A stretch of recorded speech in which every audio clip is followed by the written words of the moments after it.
तर गावाला मी आज गेले होते बाजारात आणि बाजारातून आणलं ही सुकटा म्हणजे बारीक सुकट।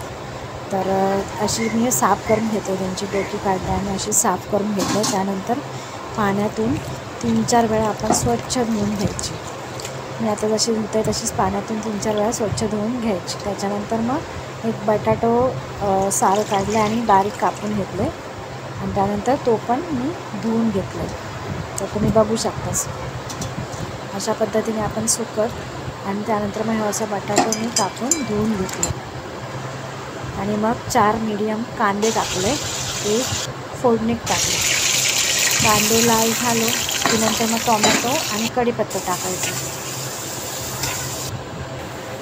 तर बघा मी टोमॅटो पण टाकून घेतले आणि तो पण चांगलं व्यवस्थित शिजवून घ्यायचं। मी मीठ टाकून घेतलं त्याच्यामध्ये, कारण मग कांदा आणि टोमॅटो व्यवस्थित म्हणजे शिजतात मीठ टाकल्यावर। त्यानंतर मग मालवणी मसाला आणि आपला हळद टाकून घ्यायची आणि व्यवस्थित त्याच्यामध्ये मिक्स करायचं। थोडा तेलावर 2-3 मिनटं परतला की मग आपण सुकट टाकून घ्यायची। सुकट टाकली तर ती पण व्यवस्थित परतून घ्यायची त्याच्यावर आणि त्यानंतर मग झाकणावर पाणी ठेवून शिजत ठेवायची। गॅस बारीक करायचं आणि झाकणवर पाणी ठेवायचं।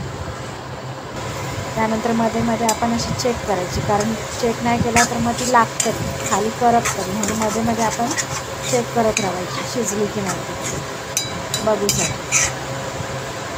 त्यानंतर मग किंचितसाने थोडासा ताटावर जर पाणी होतं गरम झालं तर थोडासा टाकलं त्याच्यात, जास्त पाणी टाकायचं नाही तर त्याची चव सगळी निघून जाते। आणि नंतर मग पुन्हा मी शिजत ठेवलं। त्यानंतर मग बघू शकता तुम्ही सुकट तयार झालेली असेल। तर माझी ही रेसिपी तुमका कशी वाटली ती नक्की कमेंट करून सांगा। आवडली तर लाईक करा, फॉलो करा, शेअर करा आणि सबस्क्राईब करा। धन्यवाद।